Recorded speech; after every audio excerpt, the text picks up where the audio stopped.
You know the feeling. You're right in the middle of something important. Maybe you're on a super tight deadline, and then, bam, your computer just stops. Well, today we're going to pull back the curtain and figure out what's really going on when your PC freezes up, and more importantly, how you can fix it. I mean, come on, does this look familiar? That sinking feeling when your screen is just stuck, the mouse doesn't move, and nothing works. It is one of the most maddening things. And you know it. It always seems to happen at the absolute worst possible moment. It's almost a universal chant, isn't it? Great, the stupid computer froze again. We have all said something just like this, maybe with a few more colorful words.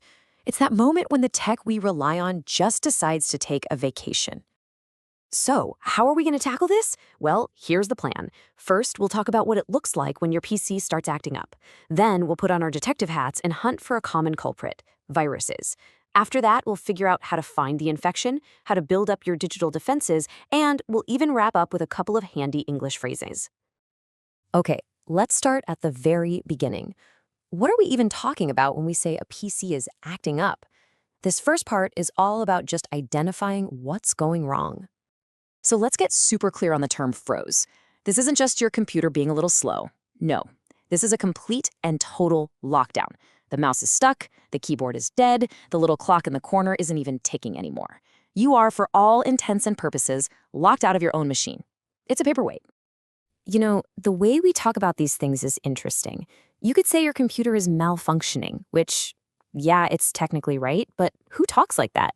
It's so much more natural to just say it's acting up. That phrase just perfectly captures the feeling that your PC has decided to have a mind of its own. And of course, that frustration leads to let's call it a primal urge. The advice here is pretty funny, but so relatable. Try not to kick or hit the computer. We've all been there. We've all felt that little voice in our head, even if we don't actually do it. All right, so we know our computer's on the fritz, but why? Let's move on and investigate one of the most common causes out there, the invisible sickness we call a computer virus. So what in the world is a computer virus anyway? Well, think of it like this. It's a nasty little piece of code, a tiny program that someone wrote with one goal in mind, to sneak onto your system and just wreck the place. It's a digital home invader. Now, here's a really easy way to think about it, and it's a great analogy. If your computer has a virus, it's basically sick. Just like a flu virus makes you feel terrible and weak, a computer virus infects your system and makes it sluggish, unstable, and just not itself. Okay, so we think our computer might be sick, but how do we know for sure? In this next part, we're going to learn how to play doctor and diagnose the problem by finding exactly where that infection is hiding. See, a virus can't just float around in empty space on your computer. It needs a host. It needs something to latch onto so it can survive and spread. So it'll grab onto a file, a document, a picture, anything, and turn it into a carrier.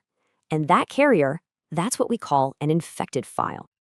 So how do you find these hidden troublemakers? You run a virus scan. It's a tool that basically goes through your entire computer with a fine-toothed comb, looking for the telltale signs of these malicious programs. And when it's done, you might get a result that says something like, well, it turns out you've got infected files. Finding the problem, that's half the battle. Awesome. Now let's talk about building up our defenses. It's time to get serious about protecting your system from this stuff in the first place. The idea of being up to date is absolutely everything here. I love this comparison. Having an outdated defense is like trying to drive through a new city using a paper map from 10 years ago. It's basically useless, right? But an up-to-date defense, that's like having a live GPS app. It's getting new info every second, helping you avoid all the latest threats. And right here, this is the most important part. A lot of the time, infections don't happen because someone had zero protection. They happen because their antivirus software just wasn't up to date. The shield was there, but it was old and full of holes. So what's your game plan? It really comes down to two simple habits. First, run a virus scan every now and then just to check for anything that might have slipped through. And second, and this is the big one, make sure your antivirus software is updating itself automatically and regularly. Set it and forget it. Okay, we've covered the problem, the cause, and the solution. Now, for our final section, let's do something a little different. We're going to look at a couple of really common English phrases that are useful all the time, not just when you're talking about tech. You might hear someone say something like, "I'll be right there." It's part of this whole family of phrases that basically just mean I'm coming very, very soon. So you'd say, "I'll be right up" if you're going upstairs, "I'll be right down" if you're coming down, "I'll be right out" if you're about to leave a room, and "I'll be right there" if you're on your way to wherever that person is. Super useful stuff. So let's bring it all home. What's the bottom line?